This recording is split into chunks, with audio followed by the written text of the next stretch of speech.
Thank you for joining us for another ACDI technical training. This video is going to be the first in a series that goes over KPAX, a cloud-based print fleet management software. With every video in the series, we'll be going over each one of KPAX key features.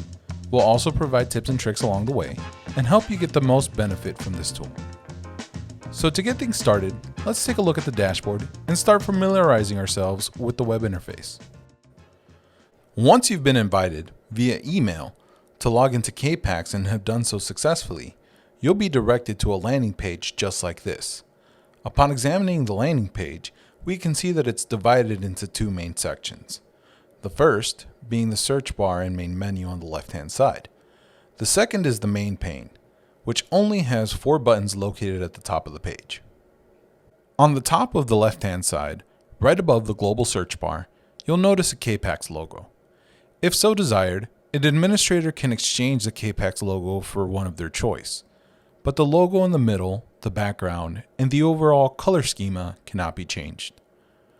Now, starting from the top and working our way down the left-hand side, after the logo, there is a search bar, and something to note, using this particular search bar will not limit its search to the page or section of the site that the user is currently on, but rather will search the entirety of the instance for mentions of the contents entered into the field.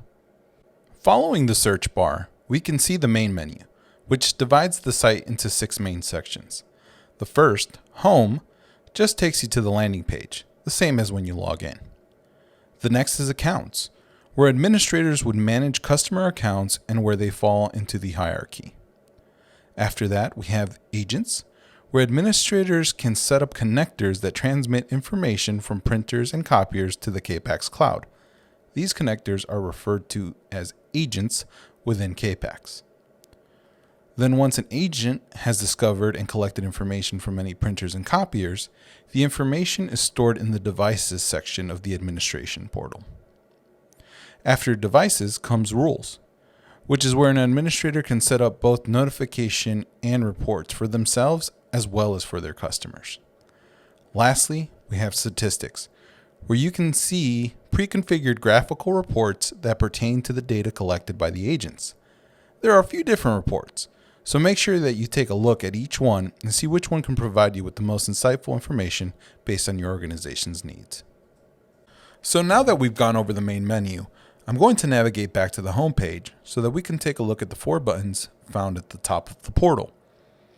Going from left to right, we have the User button, which will allow you to see who you're logged in as, view your profile, reset your guided tour, and clear the browser cache. Also, very importantly, it has the option that will allow you to log out of the portal.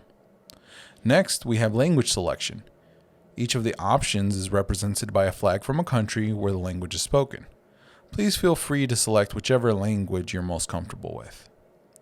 The following button is dedicated to the administration portal's configuration. This is broken down into sections: Users, Administration, and Documentation. We'll be going through this part of the portal in detail on our next video. Lastly, we have the Hierarchy button, which serves 2 purposes. The first being that it allows you to look through the accounts hierarchy. Second, when you select an account besides the root account, the rest of the administration portal will filter out any information that doesn't belong to that account or any of the sub-accounts under it. So with that, we'll conclude our introductory video to the KPAX training series. Should you ever have any questions or need assistance, please feel free to contact the ACDI support team.